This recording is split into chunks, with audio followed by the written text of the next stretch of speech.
120 عدالتوں میں کس نے قابو آنا خرم صاحب؟ جی جو بھی جس کو بھی عمران خان صاحب کا بغض اور ان کی جو انتقام کی حصہ ہے جسے وہ سمجھتے ہیں آپ کہ کی باری آنے والی ہے؟ یہ تو اللہ ہی جانتا ہے جی کہ کب یہ لائٹ کس پر پڑ جائے. لیکن کیا اس سے پاکستان میں کرپشن کسی بھی طرح کم ہوئی ہے؟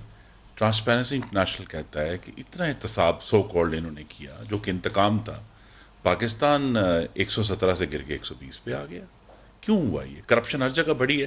اور اگر صرف 3-4 ہی اتنے اسکینڈلز ہم ان کے نکال لیں، ان کا دوائیوں کا اسکینڈل، آٹے کا اسکینڈل جو آن گوئنگ ہے، چینی کا اسکینڈل جو آن گوئنگ ہے، جو پیٹرول کا اسکینڈل ہوا ہے، اس سے پہلے ایک دفعہ فرنس آئل کا اسکینڈل ہوا تھا. تو یہ تو پہلی حکومت ان کا ہر اسکینڈل جو ہے وہ 100 ارب سے اوپر ہے، 107، 150 ارب، 200 ارب، اس قسم کے حیران کن نمبرز ہیں. تو اگر یہ جو نعرہ تھا کہ احتساب سے پاکستان کی معیشت ٹھیک ہوگی، یہ اوندھے منہ نیچے گر چکا ہے. پاکستان کا بیڑا غرق ہو گیا ہے. اور یہ جو جسٹس باقر ہے نا جی، ان کی جو ججمنٹ ہے وہ 4 ستونوں پر کھڑی ہے.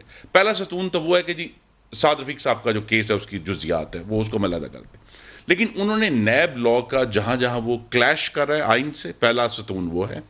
دوسرا نیب کی جو انکیپیسٹی اور ان کی بیڈ فیتھ ہے.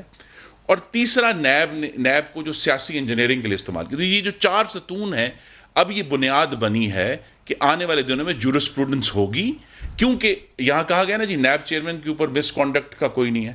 بھئی جب آپ ایک شخص کو شاید کمیٹی بنائی ہے اسپیکر صاحب نے جس میں شاہد خاقان صاحب حصہ ہیں، کیا اس کا کوئی ٹائم فریم رکھا ہے آپ نے کہ جی ابھی تک تو ٹائم فریم کوئی نہیں ہے. لیکن شاہد خاقان عباسی ہوگا تو فائدہ نہیں ہوگا. شاہد خاقان عباسی، مفتاح اسماعیل، شہباز شریف، احسن اقبال، ان سب کی بیل کے اوپر جو فیصلے ہیں وہ نیب چیئرمین کے خلاف چارج شیٹ ہے کہ آپ نے اتنے بندے دھر دیے. مریم نواز کے کیس میں لاہور ہائی کورٹ نے ایک بہت سخت فیصلہ لکھا جب مریم نواز کو بیل ملی، کیونکہ کہیں بھی کوئی قانون ہے ہی نہیں، کوئی کنیکشن ہے ہی نہیں، کوئی شواہد تھے ہی نہیں.